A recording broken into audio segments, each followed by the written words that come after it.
you'll see blankets and diapers, all kinds of clothing of various sizes for boys and girls.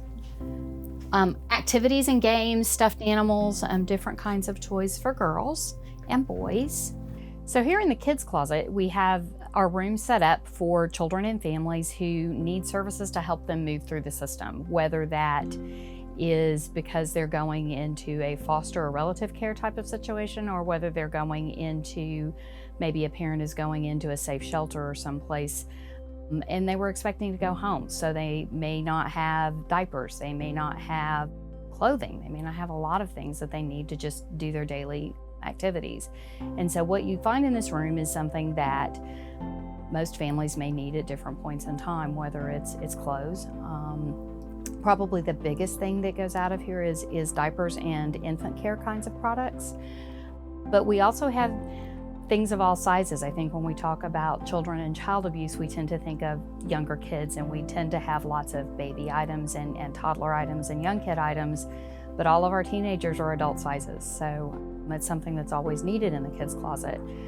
We also have everything that's in the kids closet is new, because so many times children and families, they get a lot of their things from secondhand places, and but this one or two outfits are going to be new, and probably maybe some of the first new things that they've ever had. Another reason that clothing is really important is that sometimes kids come to our center immediately after some sort of incident, sometimes an incident of violence, and their clothes need to be taken as a part of the evidence collection process. And so if that happens and the police need to do that, then we obviously need to have clothes for them to change into while they're here. Something else that we have a lot of are blankets that are made by different crocheting and knitting groups and quilting groups across the community.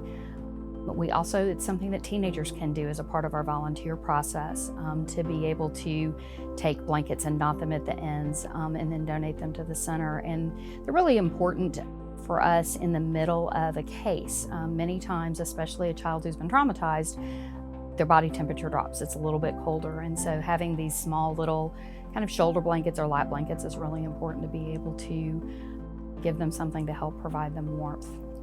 Anything that is not in here, whether it's a car seat or a crib or maybe a special type of clothing or a special item, if we don't have them in storage in another place, then we have an emergency fund that is also available to provide them whatever that might be, including sometimes prescriptions. Sometimes we change locks on doors, things that families can't go without. And sometimes it makes the difference between whether a child can stay with a family member if their home isn't safe, or whether they go into the foster care system. So having access to those things kind of really helps move them through. There are toiletries. There are any kind of items to help clean a house, to just kind of help a family move forward. And then you have your birthday box, which is a way for a family to do a birthday party for their children or the entire family. But in the birthday box, you'll find a cake pan or possibly a cupcake pan.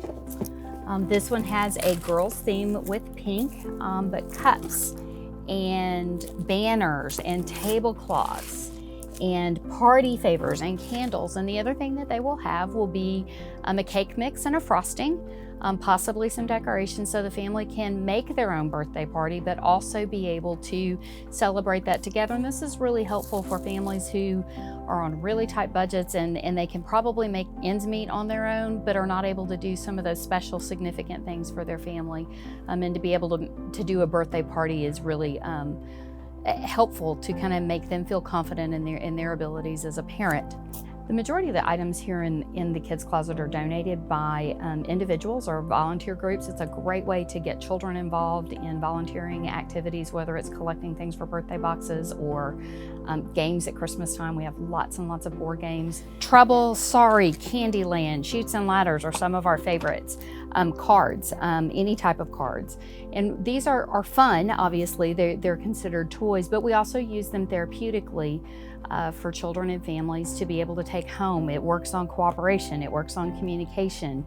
It gives them something to do besides the individual things like watching TV or playing on their electronics. This gives them something that they can do together. And so we have lots and lots of requests from our therapists for board games and activities that families can use together.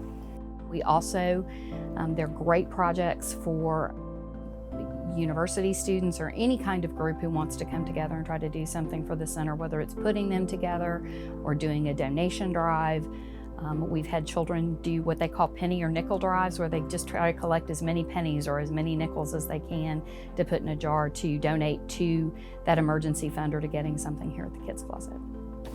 And then finally, we have some things that we would put in what we call a life kit. Here we have a pillow and a baking sheet.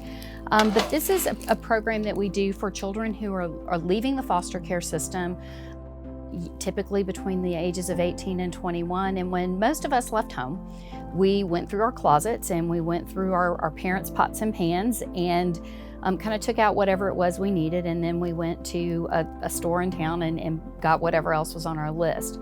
Many of these kids are aging out of foster care and don't necessarily have a parent that can take them to do that. And so every year we put life kits together for adolescents that are leaving the system in one form or fashion. And we have all of those things that we packed into our cars. It's a bedspread and a little bit of baking ware and pots and pans and plates and pillows and the different types of things that we don't necessarily think about as needing when we're leaving home, because we typically took those things with us.